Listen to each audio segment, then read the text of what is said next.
vakant o'rinlari qolgan bakalavriat ta'lim yo'nalishlariga tanlovda ishtirok etish. 2026-2027 o'quv yili uchun oliy ta'lim tashkilotlariga kirish imtihonlarida ishtirok etib, 56.7 va undan yuqori ball to'plagan, biroq talabalikka tavsiya etilmagan yoki ro'yxatdan o'tishning ikkinchi bosqichida oliy ta'lim tashkiloti va ta'lim yo'nalishlarini tanlamagan abituriyentlar vakant o'rinlari qolgan bakalavriat ta'lim yo'nalishlariga tanlovda ishtirok etishlari mumkin. Bunda ro'yxatdan o'tgan abituriyentlarning to'plagan ballari ketma-ketligi qat'iy hisobga olingan holda vakant o'rinlarga abituriyentlar bazaviy to'lov kontrakt asosida talabalikka tavsiya etiladi.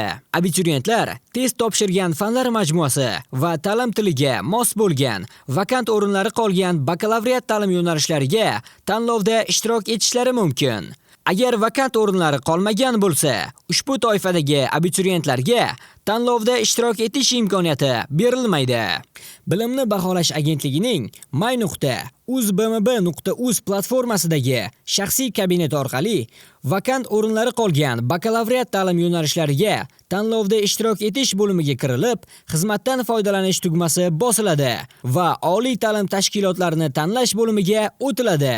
Test topshirgan fanlar majmuasi va ta'lim tiliga mos bo'lgan vakant o'rinlari mavjud bakalavriat ta'lim yo'nalishlari uchun 5 tagacha oliy ta'lim tashkiloti va ta'lim yo'nalishini ta'lim shakli bilan birga tanlaydi. Bunda ta'lim yo'nalishlarini bir oliy ta'lim tashkiloti yoki turli oliy ta'lim tashkilotlari o'rtasida tanlash mumkin. Ta'lim yo'nalishlarini tanlab, saqlash tugmasi bosilgandan so'ng, ma'lumotlarni tasdiqlash uchun abituriyentning telefon raqamiga SMS xabar yuboriladi.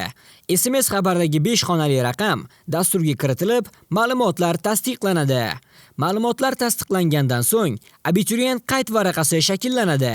Qayd varaqada abituriyent tanlagan oliy ta'lim tashkilotlari, ta'lim yo'nalishlari va ta'lim shakllari aks etgan bo'ladi. Yuklab olish tugmasi orqali abituriyent qayd varaqasini yuklab olishlari mumkin. Abituriyentlar ta'lim yo'nalishlarini tanlash muddati yakunlangunga qadar o'z ma'lumotlarini o'zgartirishlari va qayd varaqasini qayta yuklab olishlari mumkin. Bilim va malakalarni baholash agentligi barcha abituriyentlarga muvaffaqiyat tilaydi.